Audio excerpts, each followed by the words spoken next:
Hello everybody, it's me, the Real Local Maniac. I am back again with another 8-Bit Wars. Now as you can see, today I'll be playing the classic arcade game, which is Rampage. Now you can control one of those three monsters there. George, which is King Kong, Ralph, which is a giant werewolf, and Lizzy, which is basically Godzilla. Now I don't know why the computer control players haven't showed up, because I'm sure that you could control the computer control players as well. That would help you out. Sorry, I was in the middle of a yawn there. But this is probably one of my favourite arcade games ever as a youngster growing up. And the reason why I liked it is because you sort of play the monsters, sort of like the baddie. I mean, if you go by the story, there aren't exactly baddies. Basically, there are three sort of like people that got turned into these giant monsters, so they set out on the path of destruction while they're getting attacked by the army. And it's a great game. I think it looks well. It's a simple game when you think about it. I mean, all you have to do is climb up buildings and destroy them. But I love the whole fact that you get to be these classic movie monsters. Now, guys, I do want you to pay attention to the way the monsters look. Well, in this version, just King Kong. I think it's got some amazing animation. I want you to look at the animation there when the buildings get destroyed, the skyline there in the background, because these are all the things I'm going to compare it to when I sort of play the Spectrum, Amstrad and the Commodore 64 version. It's got a nice cartoony feel there. Look, you've got a woman in a red dress. If I actually grab her and hold her, I get some points. You can also eat them as well. You get energy by eating food, people, and then you sort of lose energy by getting electrocuted, eating toasters, eating poison. But it's a great game. And I also want you to pay attention to when you hit things, the way things get destroyed, the damage that the buildings have impacts. Because once again, these are the things I'm going to compare it to. The arcade game, guys, does sort of control absolutely fantastic. You know, when you jump, it jumps. You've got a jump button. You've also got like a hit button. So that's where it differs from the 8-bit computer versions, where you had to do that all in one joystick. But all in all, it's a great fun game. It does get a little bit repetitive. I don't enjoy it as much as I used to, but back in the days, I used to love this game, and I couldn't wait for it to be converted to the 8-bit computers. So, yeah, like I said, we're going to do the Spectrum version first, which is coming up shortly. Right, there's the title screen of the Spectrum version there. Now check out that sort of monster fist punching through the words Rampage. Now, I was so happy when I first got this.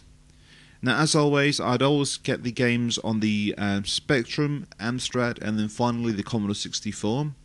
So whenever I did get my full price games, I would end up getting them on the Specky first, because that's the order I got my computers in. And yeah, and sometimes we would actually swap games with like me and my friends at school, you know. So sometimes I didn't always have to buy the game.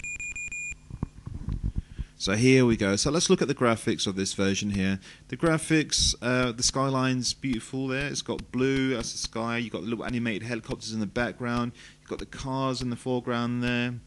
The buildings are in colour.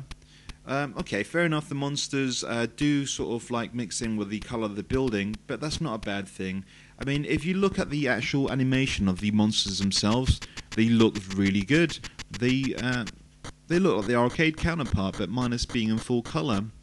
The only thing that this game's got going against it is that you can't punch backwards like in the arcade and the other versions. But I tell you what, this probably does control most like the arcade game. It feels really fluid. You can jump from building to building. You can hit things, pick up things. It controls beautifully, this game. But you know what? It's not going to be all about controls. I'm going to sort of like call it down where it's all about absolutely everything. Alright, so this is the Amstrad version coming up. A beautiful title screen there. Pretty similar to the arcade title screen there. So there are the monsters, George, Lizzy and Ralph.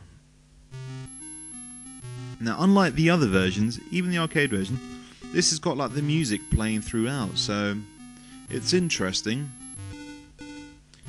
Yeah, I completely forgot to mention, on the Spectrum version, you don't start off on the little, you know, air blimps there flying through. You just start on the ground on the Spectrum version, and that's one thing that the arcade had that the Spectrum version didn't have. So let's talk about the graphics. The graphics are nice and colourful. I do like the colour scheme. Again, just like the Spectrum version, you've got a nice skyline thing there. You've got the helicopter animated in the background. Unlike the Spectrum version, actually, when you actually hit those little trucks, cars, whatever, they don't explode like they do in the C64 and the Spectrum and the arcade. They just sort of like rebound backwards. Now, in the arcade game, that actually only happened if you're hitting a train. But in this, no matter what vehicle, ground vehicle you hit, they tend to go backwards. But I do like the sprites in this game. The sprites look pretty nice. I'm not 100% sure the colour on King Kong there, or George I should say, but all in all, it looks nice. It's basically let down by the control scheme.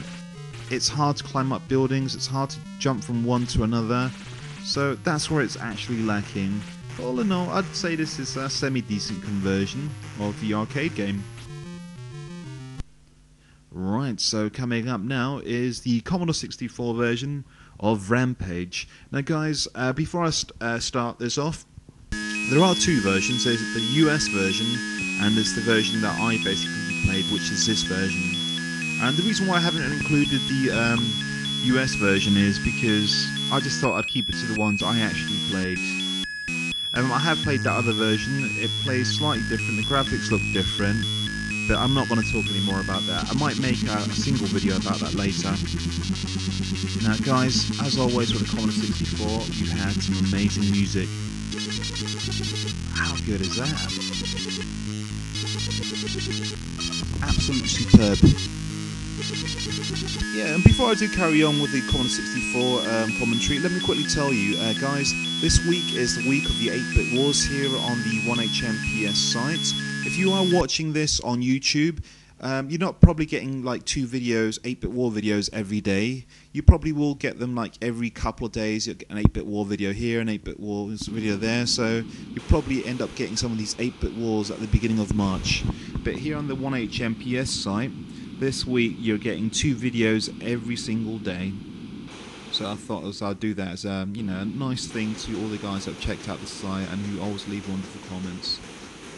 So right, once again with the Commodore 64, you get the that colour scheme that I was never a big fan of, but again, I love the way the monsters look. They look pretty similar to the arcade counterpart, maybe a little bit slightly blockier. I mean, I quite like the way the Lizzy, you know, Godzilla monster looks like, and even Ralph the Wolfman, he looks pretty good.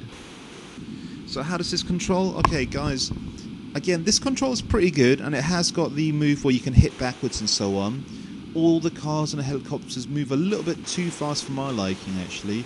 It's a little bit too hard, actually, but it's hard to lose your energy in this. I mean, the Spectrum I thought was pretty much got the whole aspects of the gameplay bang on, basically. This does feel good, but when you're punching the buildings sometimes, it doesn't leave the damage like the Spectrum did. Like in the arcade, when you hit something, it felt right. So the winner of today's 8-Bit War is... it's going to be the Spectrum.